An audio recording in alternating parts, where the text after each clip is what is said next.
18ই জানুয়ারি সিঙ্গুরে নরেন্দ্র মোদী আসবেন। গণতন্ত্র প্রিয় দেশ, যে কোনো নেতা যে কোনো রাষ্ট্রপ্রধান যেতেই পারে, তাদের কোনো অসুবিধে নেই। কিন্তু দুঃখের বিষয় হচ্ছে যে নরেন্দ্র মোদী তিনি সংবিধানের শপথ করেছেন সমস্ত আইন মানার।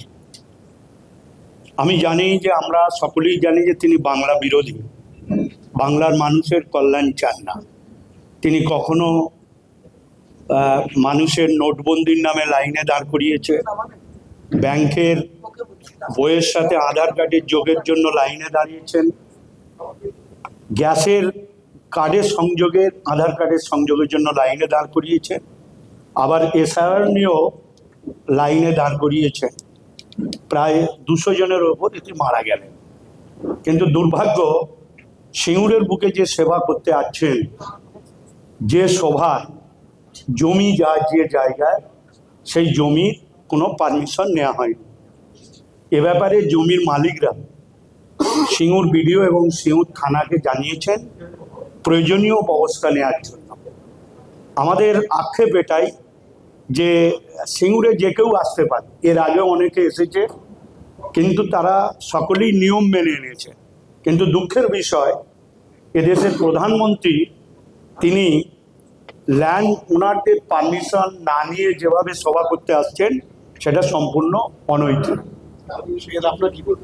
আমার এর তীব্র বিরোধিতা করছি, এবং উনি জানেন দেশের আইনকে মানেন না, আইনকে দুচ্ছাই করেন, এবং বিশেষ করে ভোটের সময় এলেই ভোট পাখি হিসাবে তিনি হাজির হন।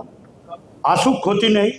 আমরা সারা বছর রাজ্যের মাননীয় মুখ্যমন্ত্রী সহ সমস্ত তৃণমূল কংগ্রেসের জনপ্রতিনিধি নেতৃত্বরা সারা বছর মানুষের পাশে থাকেন। তিনি এলেও মমতাময়ী এই বাংলাকে তিনি কোনোদিনই উদ্ধার করতে পারবেন না। আমাদের তীব্র প্রতিবাদ। কৃষকদের অনুমতি না নিয়ে তাদের জমিতে এই সভা করা এ একটা নজিরবিহীন ঘটনা, এবং আমি মনে করি যেটা তীব্র একটা প্রতিবাদ জানাচ্ছি। এবং প্রধানমন্ত্রী হিসাবে অহমিকার ভাব যে তিনি দেখান সিঙ্গুরের বুকে এই সভা করতে আসার প্রারম্ভিক, সেটা আমি মনে করছি তিনি অহংকার এবং দম্ভে জোর করে জমি নেয়ার জন্য আমরা আন্দোলন করেছিলাম 3-4 ফসলি জমি, এবং সেই জমি আজকে সেই জমিতেই অনুমতি না নিয়ে সিপিএমের মতনই পুনরাবৃত্তি নরেন্দ্র মোদী করলেন। এটা অত্যন্ত দুঃখজনক। মহিন কোলে বিডিওর মারফতে থানায় অভিযোগ করেছেন সমীর কোলে, সনাতন সাঁতরা এবং জওহরলাল সাঁতরা।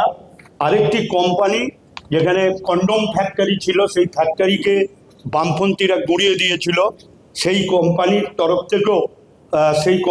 তরফ থেকেও অভিযোগ জানানো হয়েছে যে তাদের জমিতে জোর করে পরিষ্কার করে সেখানে জনসভা করার চক্রান্ত করছে, এবং প্রয়োজনীয় ব্যবস্থা নেয়ার জন্য তারা বলছেন। আরও মিনিট 20 বাদে আরও 20-25টা চাষি জানাবেন।